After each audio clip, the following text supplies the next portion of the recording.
You're blessed when you feel you've lost what is most dear to you. Only then can you be embraced by the one most dear to you. Blessed are those who mourn, for they shall be comforted. However you translate it, this second beatitude reminds us that loss is inevitable and comfort is possible. So as we explore this second of our Beatitudes in our second week of Lent, I just have 3 ideas I'd like to share with you this morning. Grief is important. If we don't grieve, we suffer. And the practice of open grief, or lament, connects us with one another and gives us comfort. Now, the idea of mourning, I suspect, makes most of us think of the death of a loved one. But we also know that grief is a part of life and a part of living. We experience grief through a divorce. We experience grief as our children move from one stage to another. We mourn the empty nest, a job loss, moving, the loss of health or mobility or freedom, retirement. In any season of life, as we ourselves age, we sometimes mourn our relevance shifting as we grow ourselves and age. We know that things are not what they were, and we are not who we were. And who will we be? We deal with disappointment when what we expect doesn't turn out the way that we hoped or planned. We often grieve over lost dreams or dashed plans in relationships, in our jobs, with strangers, with people we love and care for.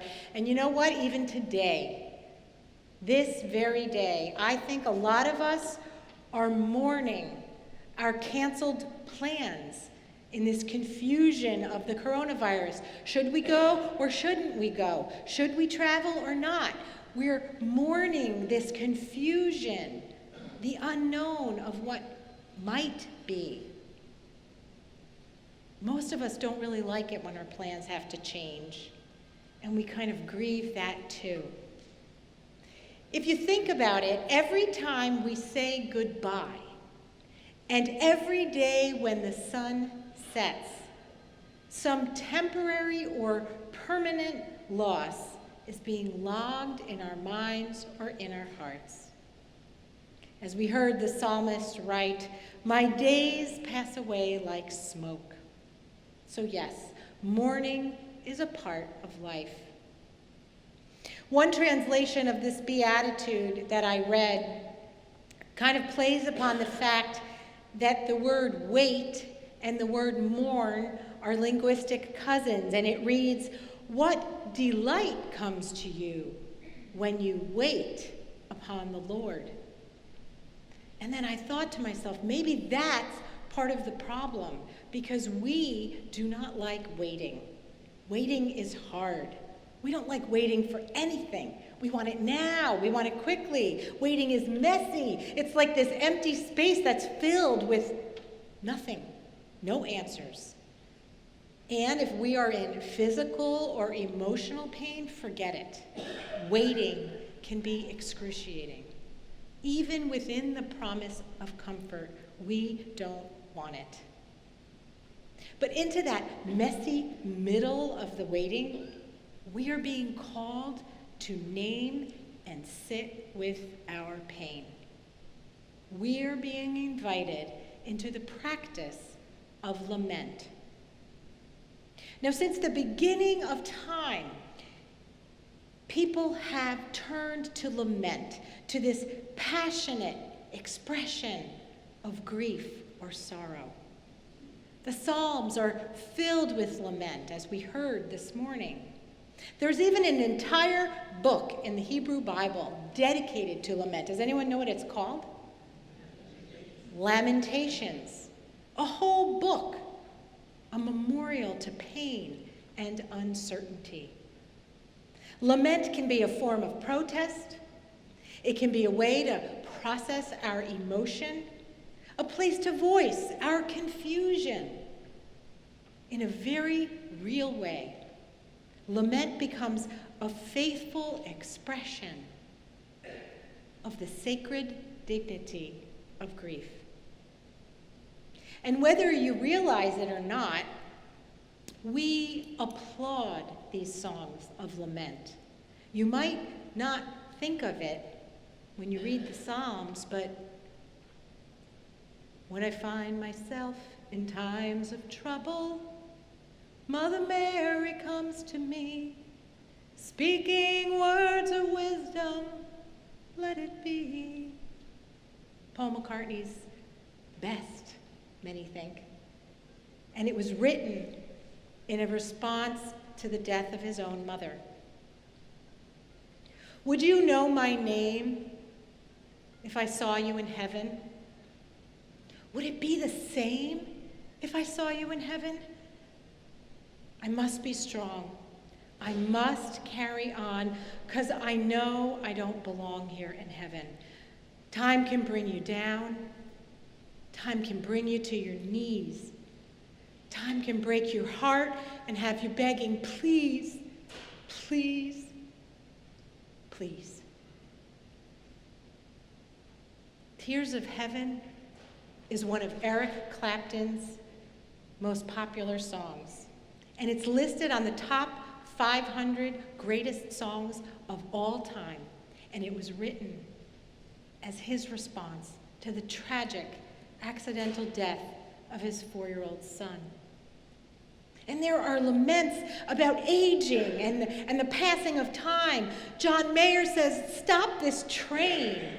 Stop this train. I want to get off and I want to go home again. I'm so scared of getting older. I'm only good at being young. So I play the numbers game, and I try to find a way to say that my life has just begun. Won't someone stop this train? Or how about the countless laments that bemoan loneliness and lost love? Hello? Hello from the other side. Oh, I must have called 1,000 times to tell you that I'm sorry for everything that I've done. But when I call, you never seem to be home. That one, who is it? Adele. It made her an overnight sensation. It's a lament. And of course, there's works by Chopin and Shostakovich and Schubert and countless psalms and poems, movies. And whether we realize it or not, lament is an integral part of our lives. Tears are therapeutic and healing. Crying helps the body to release its stress hormones and to engage endorphins that help us to feel better. Weeping is a natural part of being human. Did you know that in the Eastern Orthodox Church, it was actually proposed that tears be considered a sacrament? And the saints often spoke of the gift of tears. Indeed, blessed are those who mourn. But even so, we have to admit, we must admit that mourning is a brutal emptiness. We'd rather avoid it, wouldn't we? And the problem is, though, when we avoid it, we find other things to fill the hole that the grief has left. This emptiness, we have to fill it. And our grief becomes anger or depression or addiction and disconnection, which is so painful. We disconnect ourselves from the very people we love the most because we cannot deal with our own grief. How many of you have seen the 1980 movie Ordinary People? I saw it when I was 15 years old, 40 years ago, and it left an indelible mark on me. It's a powerful story of a family incapable of coping with the accidental death of their oldest son. It's heart-wrenching and often brittle in its depiction.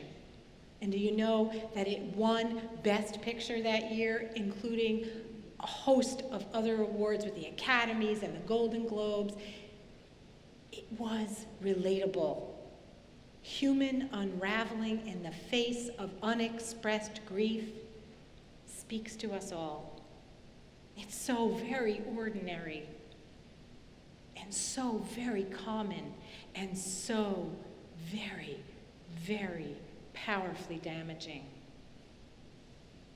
We need the ability to give and receive love. And if we're grieving and disconnected, we can't. And then how are we going to heal? A young friend of mine recently created a video project which he calls Men Cry. In it, he interviews men from all walks of life about their thoughts of and experience with crying. And as I listened to the stories, one after the other of these young men, it became so clear that the times in life when they allowed themselves to cry, truly cry, they often discovered that so much of what they thought was anger was just grief and sadness. And when they had little to no space in their life afforded them to express their unhappiness or joy or jealousy or anxiety, they turned to violence, often life-changing violence, and worse, social disconnection. I think we all know how easy it is to shut down and close ourselves off from receiving the support and the love we need. Which brings us back to Jesus' words, "Blessed are those who mourn, for they will be comforted." When we honestly, openly mourn any kind of loss in our lives, we open ourselves up. We admit we've lost something or someone that we love, and we continue to love in the loss, in spite of it. And now, this is not really considered complaining or self-absorbed pity. It's the opposite, because honest lament actually connects us. It connects us with anyone or everyone who's ever had a similar experience. That's why we love those songs. That's why we love those movies. That's why. Because we connect with the feelings that they are expressing, and they connect us with people we don't even know and will never meet, people with whom we join in the common human experience of life and of grief. I feel like that's what helps us to grow in compassion when we express our honest lament. It wakes up and affirms our deepest humanity. That's why we gather for memorial services. It's the basis for the Jewish custom of sitting Shiva. We are invited to be with one another. Just sit. Presence, no words, no explanations, just time to wait until the next right thing makes sense. Did you know that in the Aboriginal culture, mourning is called sorry business? And their belief is that it's only in the company of others that comfort can be communicated and transmitted in a way that helps to carry you through to the next stage of life, to carry you through your mourning, so that you can see what life will look like on the other side.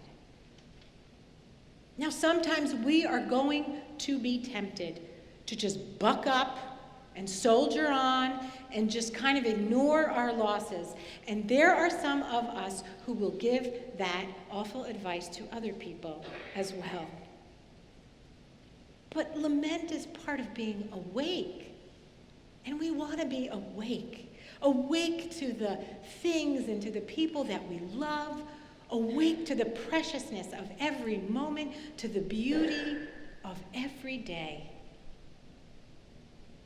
Blessing comes when you've lost what is most dear to you, because it opens you up to be embraced by the love of God through the love and care of those who love and care for you.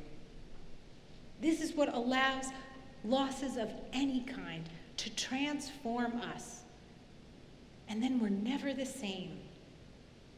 Now, I realize that it is hard to opt for this narrow gate of open, honest grief, even if I could guarantee you that it would lead to love's embrace. But if our most profound losses, the death of a loved one, the ending of a marriage or a career, catastrophic illness, or alienation from a community, if those things bring us to our knees before the threshold, we might as well enter, because love is waiting there. That is the promise. Because brokenness and pain are not the end of the story. Jesus invites us into a reality that even in the middle of difficulty, if we have the courage to name and sit with our pain for a time, solace will come. So yes, blessed are those who mourn, for they shall be comforted. Amen.